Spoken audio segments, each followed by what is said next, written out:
Thanks. The moderator said earlier that a lot of us were going to reference Ed's remarks in our talks, and I think that was kind of the understatement of the afternoon, because I think Ed Felten in this keynote speech said about 75% of what I was planning to say.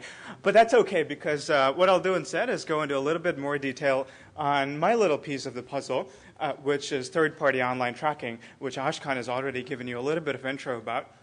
But just to give you a little bit more context about what this is and why I think this is a real problem, does anyone remember this cartoon from about 20 years ago? A couple of people do. It was a famous New Yorker cartoon that said, on the internet, nobody knows you're a dog. And can you imagine what that would say if this were a cartoon today? It would probably be something like this. It's the internet. Of course they know you're a dog. They also know your favorite brand of pet food and the name of the cute poodle at the park that you have a crush on.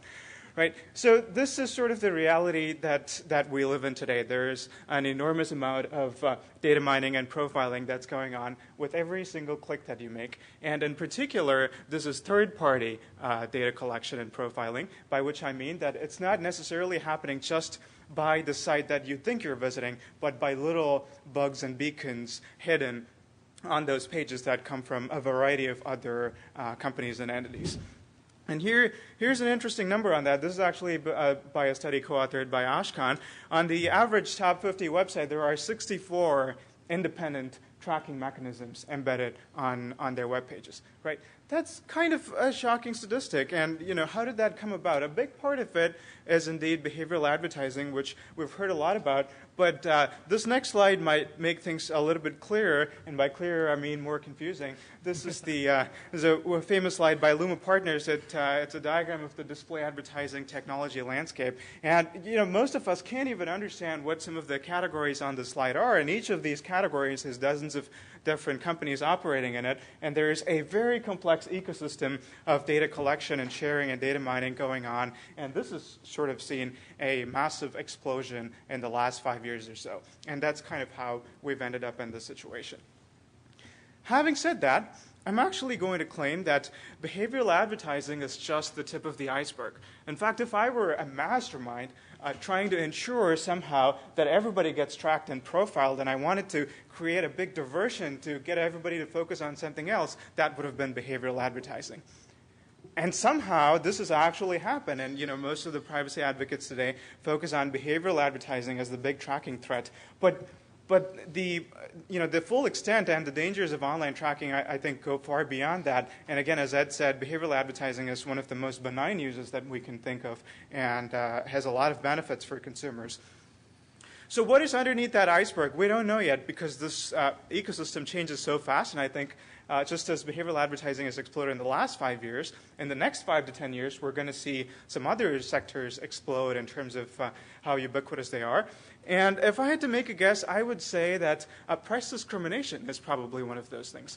As someone who talks to a lot of companies in Silicon Valley, this is an increasing trend that I'm seeing. And this is not going to be overt price discrimination, but it's sort of going to be backdoor price discrimination through the trend of coupons that we're seeing. And if I had to make a prediction, that's what it would be.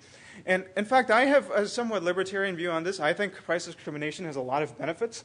It doesn't concern me that much, but at the same time, I recognize that it makes a lot of people deeply uncomfortable. And so I think if this is going to happen, if it's going to take the same path that behavioral advertising has had, we need to have a conversation about it, right? It needs to be out in the open and transparent, and that is not yet happening, and I hope that I can sort of sound an early alarm here, and I think that's going to be one of the biggest uses of all the data mining that we're going to see soon. The next point I want to emphasize is this. We're being promised all the time that these profiles about us, these dossiers, are collected anonymously. And I think that's just kind of a joke. And let me quickly go through 4 different ways why anonymous tracking just isn't. And this first one is something that we've seen repeatedly. Third-party trackers are also sometimes first-party trackers, by which I basically mean social media widgets. This slide shows you an example of the syphilis page on the National Health Services website. And if you look up there near the title, buried in there is a Facebook like button. And in fact, 5 people have liked it. I'm not entirely sure what that means. But what concerns me so much here is not the 5 people who've actually clicked on that button and liked it, but the presumably hundreds of thousands of other people who have visited that page, right, who did not think they were interacting with it in any manner, but nevertheless, Facebook was able to track them. And if you think technologically about how this happens, when your browser sends a cookie to Facebook, Facebook has your identity, right? They claim that they don't necessarily tie it to all of your Facebook activity on Facebook and so forth. But we do not have any sort of technical guarantee here, and that is what I mean when I say anonymous tracking isn't. A lot of these companies have policies of keeping your data sort of pseudonymous, which is that they don't attach a name to it, but that's not because they can't. It's just they're making that promise, and from the outside world, there is no way to verify that. Are we willing to take all of these hundreds of companies at their word? I don't know. That's a conversation we need to have, but certainly what we should not pretend is that there is any technical means of enforcing this. So really quickly, here are some other ways in which this could happen. Leakage of identifiers.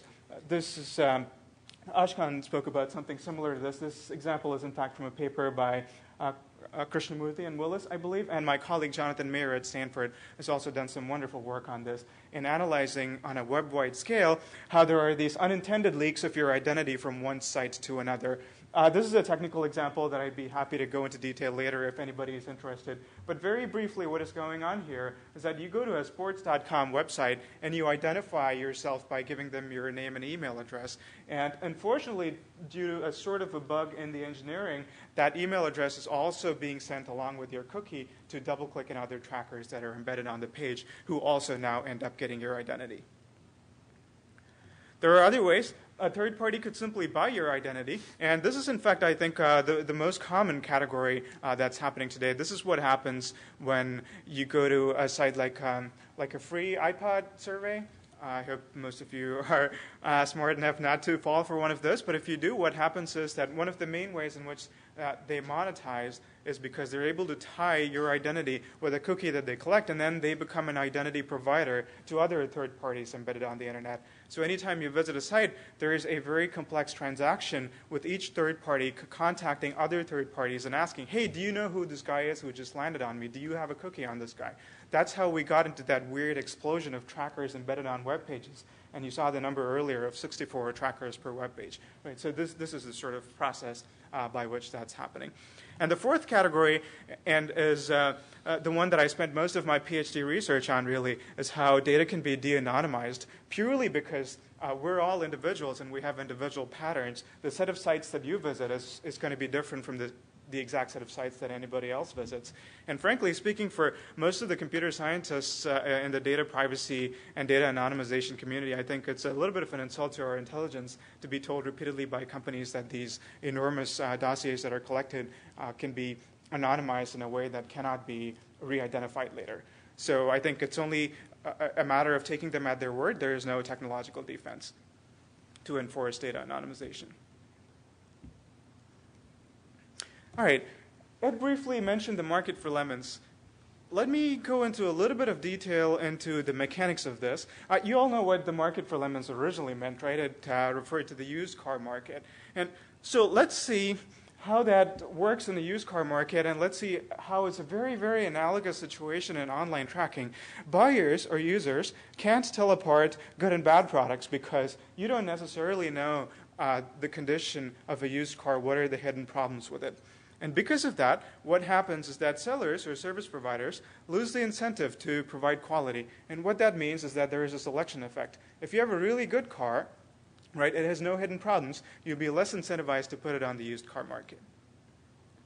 And finally, what happens because of these two things is that the bad crowds out the good because bad products are cheaper to produce or you're expecting a lower price for it or whatever. Now let's look at what happens in the online third-party data collection market. Right? We're talking about hidden trackers. Most of the time, the user is not even aware of the existence of these guys. So it's inconceivable that a user can make a rational decision when they visit the New York Times webpage of thinking about 50 different privacy policies that all apply to that interaction and telling apart the good from the bad.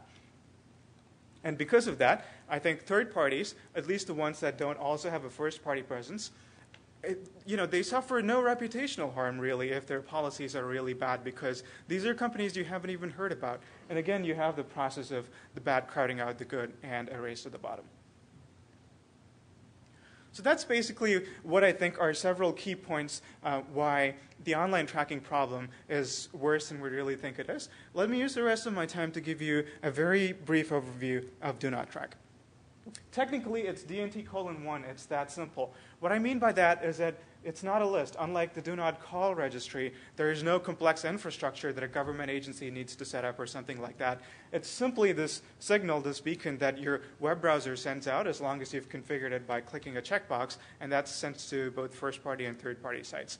There is a nuanced interpretation of what these third parties in particular receiving that signal need to do with it, but as a user, that's not anything that you need to worry about. And it's already, Firefox has been leading the charge on this.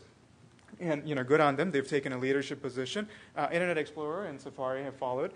Unfortunately, Chrome is the only one that has so far refused to implement Do Not Track. Probably no big surprises there, right? Because Google has a big advertising arm. We can get into controversies about how much one arm of the company influences the other, but I don't want to. The fact remains that Google has not done this. One of the claims that they have repeatedly made is that they do not know what Do Not Track means. And I simply disagree with that. The W3C has had this very vigorous process going on. We've had stakeholders from all over the place participating, and I think there's a pretty good consensus on what Do Not Track means. So that's what the status is.